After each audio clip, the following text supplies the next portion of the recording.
Second Judges Case 1993 SC. Advocates on Record Association v. Union of India. Second जजेस case Indian judicial history में एक landmark judgement है। इस case ने Indian judiciary में जजेस की अपॉइंटमेंट्स और ट्रांसफर्स के प्रोसेस को कंप्लीटली चेंज कर दिया। इसने फर्स्ट जजेस केस 1981 के डिसीजन को रिवर्स किया और कलीजियम सिस्टम की नींव राखी। केस का बैकग्राउंड 1981 के फर्स्ट जजेस case SP Gupta v union of India में सुप्रीम कोर्ट ने ये रूल किया था कि जजेस की अपॉइंटमेंट में chief justice of India CJI की ओपिनियन को प्रेसिडेंट के ऊपर प्राइमेसी नहीं है। कोर्ट ने कहा था कि कंसल्टेशन का मतलब कंकरेंस नहीं है, यानी प्रेसिडेंट सीजेआई की सलाह मानने के लिए बाउंड नहीं है। इसकी वजह से जुडिशरी पर एग्जीक्यूटिव का इन्फ्लुएंस बढ़ गया था। इस कंट्रोवर्सी को खत्म करने के लिए supreme court advocates on record association ने 1987 में एक पिटीशन फाइल की। इस पिटीशन का एम था हायर जुडिशरी में जजेस की वैकेंसीज को फिल करना और जुडिशियल अपॉइंटमेंट्स में जुडिशरी की इंडिपेंडेंस को सिक्योर करना। की इश्यूज इस केस में प्राइमेसी ऑफ सीजेआईएस ओपिनियन। क्या जजेस की अपॉइंटमेंट्स में सीजेआई की ओपिनियन को प्राइमेसी होनी चाहिए? Meaning of consultation. कॉन्स्टिट्यूशन के आर्टिकल 124(2) और आर्टिकल 217(1) में यूज हुआ वर्ड कंसल्टेशन का क्या मतलब है? क्या इसका मतलब कंकरेंस, सहमति है या सिर्फ एडवाइस, सलाह? Independence of judiciary. क्या जुडिशियल अपॉइंटमेंट्स में एग्जीक्यूटिव का इन्वॉल्वमेंट जुडिशियल इंडिपेंडेंस के बेसिक स्ट्रक्चर के खिलाफ है?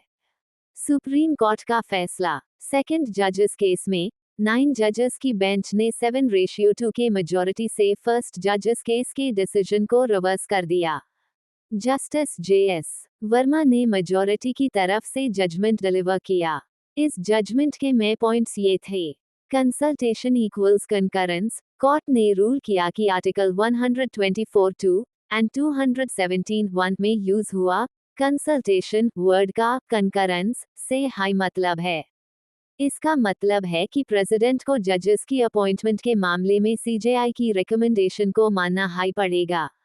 Primacy of CJI's opinion. Court ने कहा कि जजेस की अपॉइंटमेंट और ट्रांसफर के मामले में सीजेआई की ओपिनियन को प्राइमेसी मिलेगी।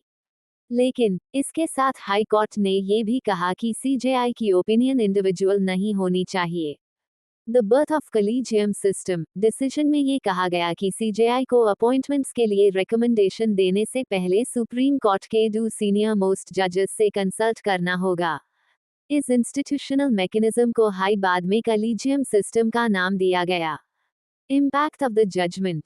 सेकेंड जजेस केस ने इंडियन लीगल सिस्टम में एक बड़ा बदलाव लाया। इसने जुडिशियल अपॉइंटमेंट्स में जुडिशरी को एग्जीक्यूटिव पर अपर हैंड दी। इसके बाद से सुप्रीम कोर्ट और हाई कोर्ट के जजेस की अपॉइंटमेंट्स और ट्रांसफर्स का पूरा कंट्रोल जुडिशरी के हाथ में चला गया। इस डिसीजन ने जुडिशियल इंडिपेंडेंस को मेंटेन करने में एक बहुत हाई इंपॉर्टेंट रोल प्ले किया।